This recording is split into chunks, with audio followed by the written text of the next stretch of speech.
Top boxing news. Ow! Okay, we'll start with this. Well, it has been formally announced that unbeaten up-and-comer of Derby, Sandy Ryan, is going to be taking on former 140-pound champion Erica Farias of Argentina. When I spoke to Sandy, she informed me that they were trying for a Victoria Bustos fight, former IBF 2 division champion, also of Argentina, Victoria Bustos, and things just didn't work out. What that heralded to me was an effort to step Sandy up in competition, step her up to fight a former champion. Thus, things not having worked out with Victoria Bustos, they'd look to other former champions, like an Erica Farias, for Sandy's next fight. And that appears to be the case, as Erica's going to be taking her on. I don't like Erica's chances in this thing, I don't. If I'm being honest, I think Sandy Ryan is going to go in there, perhaps have to go through the gears, and I think she's going to stop Erica Farias. Erica, who's coming off of 3 consecutive losses, 2 consecutive losses to Jessica McCaskill, and the more recent loss to Michaela Mayer at 130 pounds. This is a step up in competition for young Sandy Ryan. She hasn't faced a former champion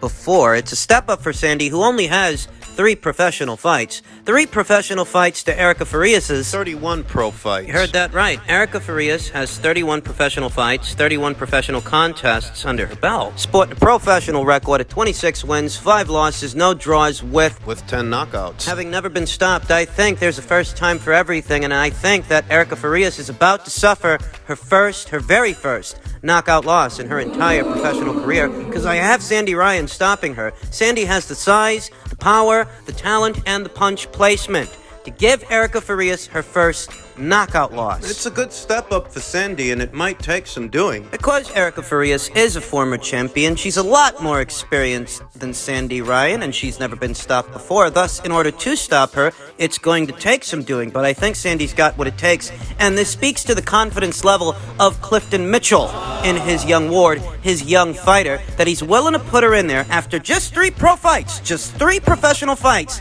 He's willing to put her in there with a former champion. Or other up-and-comers are facing club fighters and domestic-level fighters early in their career. Sandy Ryan's being matched against the former champion at this early stage of hers. This is set to go down on the undercard of Mick Conlon versus Leigh Wood, their WBA regular title fight. Also making an appearance on that card is former WBC super featherweight champion Terry Harper against Heather Hardy. This is shaping up to be some card. I think there's a chance that Ryan versus Farias ends a bit more abruptly than Terry Harper versus Heather Hardy. I think Terry Harper is going to use this as an opportunity to work on things, get some rounds in the bank. Whereas Ryan versus Farias could very well end in a knockout. Erica Farias is experienced and is as tough as they come, but right now she is in a bad way. She is coming off of 3 consecutive losses. Sandy Ryan is a spiteful puncher. But as spiteful as young unbeaten up-and-comers go, she's got a mean streak and she's not afraid to show it.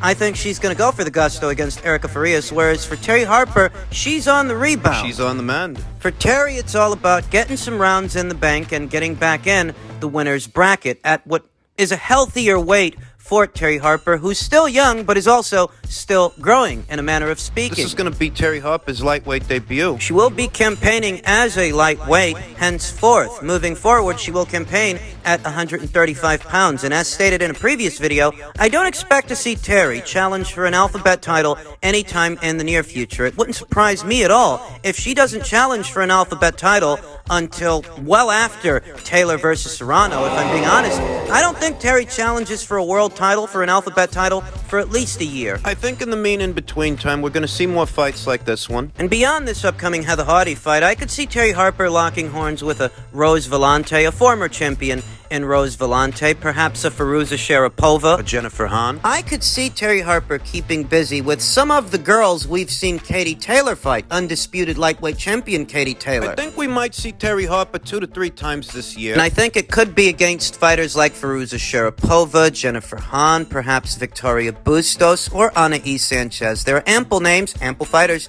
to go around for Terry Harper to get back in the swing of things with and keep busy. That's what I'm expecting for now. This will be Terry Harper's first fight in the year of 2022, and I'm looking forward to it on the undercard of Conlon versus Wood.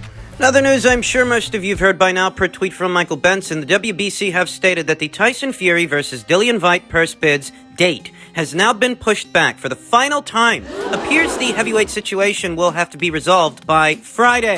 Whether it's Fury versus Whyte, Usyk versus Joshua 2, or a step-aside deal enables Fury versus Usyk. And this is one of those moments where the incompetence of the WBC is highlighted, because this doesn't need to drag on as long as it's dragging on. If I'm being honest, the only reason this is taking so long is because of them. Regardless of any requests that might be coming from Team Fury or Team Whyte for an extension, for more time to negotiate, the WBC are the ones giving them that time, when the function of a sanctioning body in an ideal world, they're the ones that are supposed to sift through the bullshit and make things happen. Keep the rank standings in motion. Keep the WBC title in circulation. In an ideal world, the function of a sanctioning body is to sift through the bureaucratic and political red tape of these different factions, these different fighters, their different teams, in order to ensure that contests happen and happen in a timely fashion. But the WBC has enabled this situation to drag on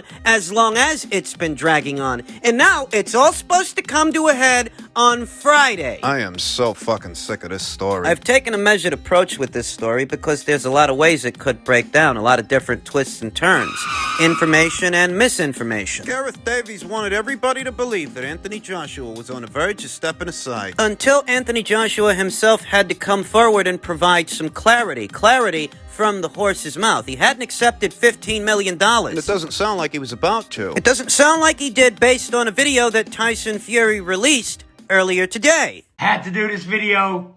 Eddie Hearn and Anthony Joshua have got to be the worstest damn businessmen in history. Today they lost $90 million.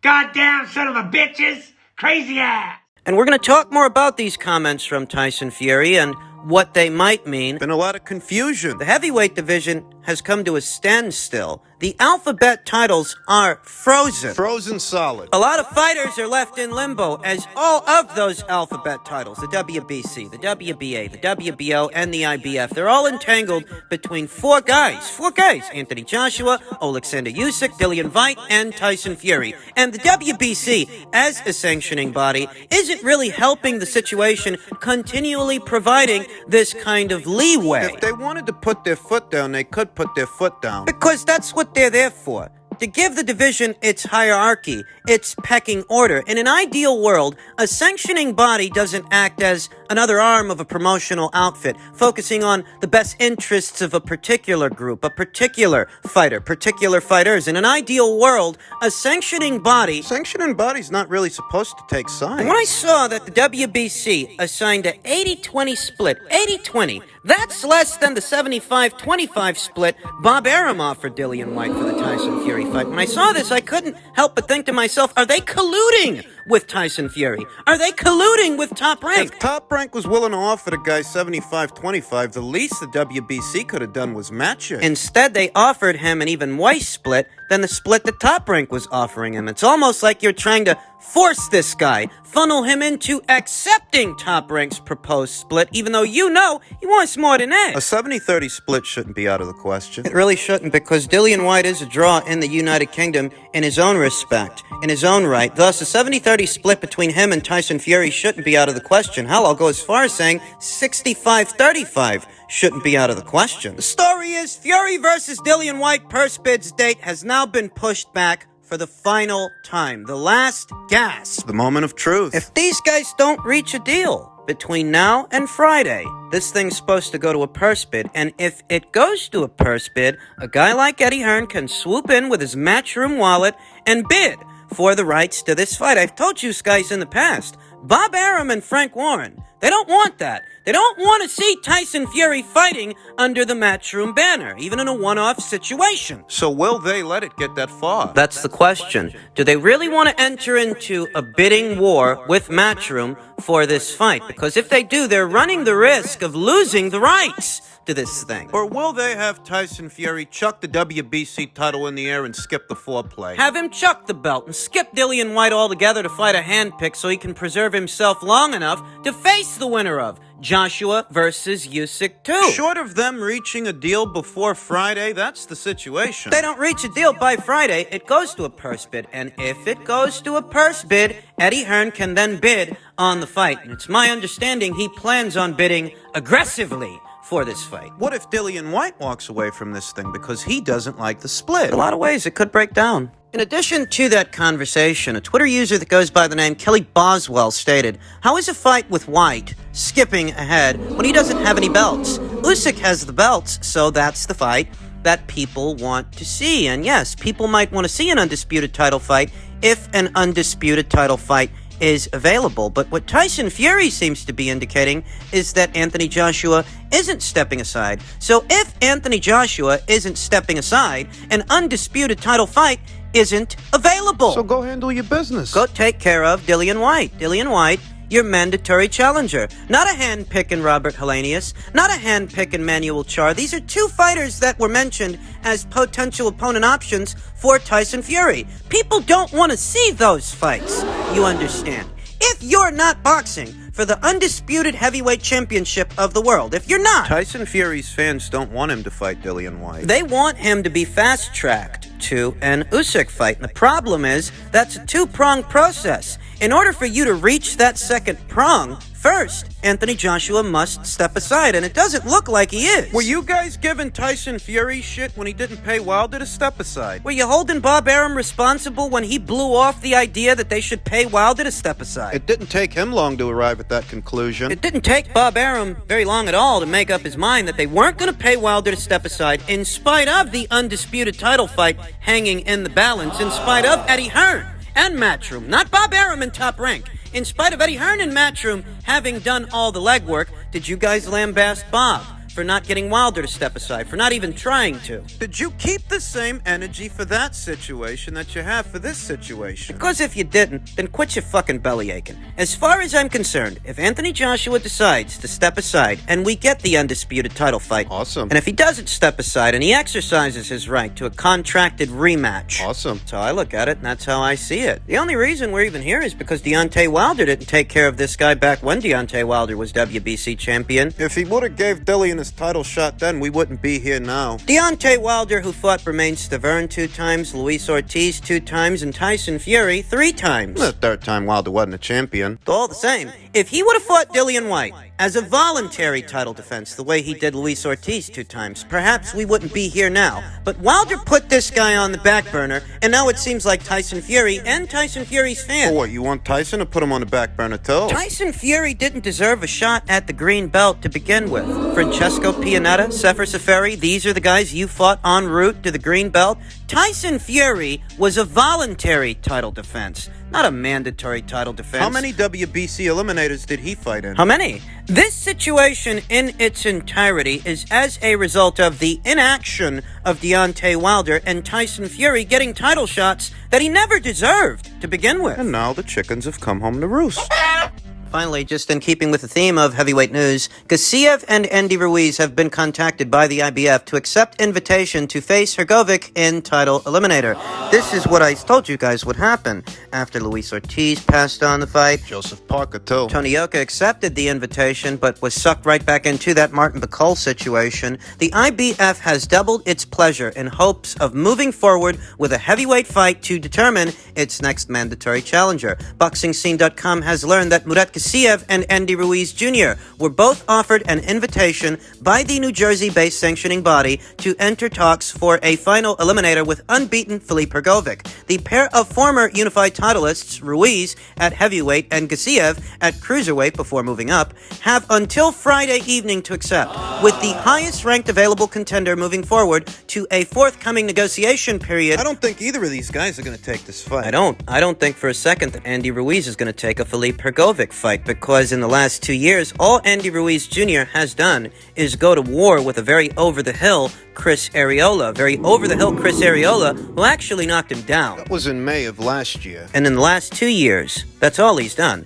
That's all he's done since losing the alphabet titles to Anthony Joshua in their rematch. He sat out all of 2020. He fought only once in 2021. And I don't think for a second in 2022 he's going to kick the year off with a Filip Hrgovic fight. For him, that's a very dangerous dangerous fight. To top it all off, there are network and promotional issues to be addressed because Andy Ruiz is a PBC fighter after all. I don't really think Murat Gassiev is going to take it either. I've said that much before. Murat Gassiev is coming off an injury. He was supposed to be having a fight, but that fight got called off because he was injured. Now, it's my understanding that Murat Gassiev is well enough to resume training, and that's what he's doing, but I don't expect him to take this fight on. I really don't. I'll say that I'd sooner expect Murat to take the fight before Andy, though overall, I'm not expecting either of them to take the fight. I think they're both going to pass on it. at number 10, you got Charles Martin. Very awkward situation, Charles Martin being there, but I don't expect Charles to take the fight.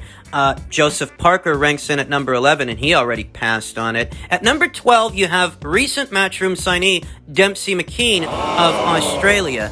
And while it's not very opportune for Dempsey to take on someone like Hrgovic, I'd sooner expect Dempsey McKean to take on that fight than either Andy Ruiz or Murat Gassiev. I'm not telling you he takes it. I'm just telling you he's more likely to take it than they are. He's a matchroom fighter the same way that Filip Hrgovic is a matchroom fighter. He's an unbeaten guy the same way that Filip Hrgovic is an unbeaten guy. Maybe he says, fuck it. Maybe he says, let's throw caution to the wind and let's gamble. Maybe he says that, maybe he doesn't. I don't think it's a foregone conclusion that someone like Dempsey McKean would take on a fight like that, but I feel like he's more likely to take the fight than either Andy Ruiz or Murat Gassiev. Now, after Dempsey McKean, you got China's own Zhilei Zhang. Zhilei Zhang, who very recently expressed an interest in facing Filip Hrgovic. Zhilei Zhang, who is a matchroom fighter, last I checked. They gave Andy Ruiz and Murat Gassiev until Friday to come up with an answer. And if they haven't gotten an answer already, they'll get that answer by Friday. And I think the answer is no. I think the answer is going to be no. Neither of those guys are going to take that fight. Dempsey McKean might not either. But Zhilei Zhang might. Zhilei Zhang, who's